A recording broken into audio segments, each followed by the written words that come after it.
Salam uşaqlar, hər vaxtınız xeyir olsun. Ümidvaram ki, yaxşısınız inşallah. Deməli, belə bir sualımız var bizdə. Deyir ki, sındırma bucağı 60 dərəcə olan prizma var.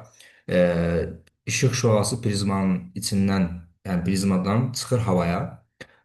Prizma maddəsinin sındırma əmsalını tapmaq lazımdır. Bizə belə bir sual verib. Ə, Çox vaxt uşaqlar burada limit bucağını görmür, burada tam daxili qayıtma limit bucağını falan görüb həll eləyə bilmir. Amma indi onu həll eləyə görməyən uşaqlar üçün normal olaraq sınma qanunu yazıb həll etmək lazımdır.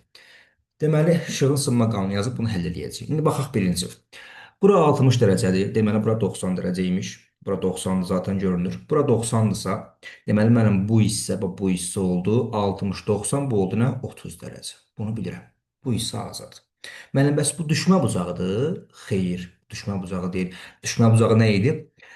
Düşən şüa ilə normal arasında qalan bucaq. Normal çəkməliyəm mən burada. Bax, normal çəkməliyəm buradan. Baxın. Çəkirik normalı buradan. Çəkilir. Normal özü 90 dərəcə olduğu üçün, yəni səthə perpendikülər olduğu üçün olacaq düşmə bucağı olacaq 60 dərəcə. Və yazırıq 60 dərəcə. Bunu yazdıq. İndi biz yazaq, təbii ki, yazmalıyıq nəyi? Sınma qanunu yazaq. Sinüs alfa bölünmüş sinüs beta bərabərdir n2 bölmək n1-ə. Bunu bilirik və yazdıq. Deməli uşaqlar, indi müəllim sinüs alfamız var 60 dərəcə, bəs sinüs beta var. Hə, sınma bucağı var, var. Sınma bucağı nə idi? Uşaqlar, sınan bucağı ilə, sınan şua ilə deməli e, normal arasında qalan bucaq. Sınan şua ilə normal arasında qalan bucaq. Bax, bu deyilmi?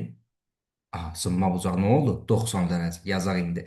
Sinüs alfamız 60 dərəcə. Yazaq sinus alfa oldu 60 dərəcə. Bölünmüş sinus 90, beta 90 dərəcədir. Bərabərdir.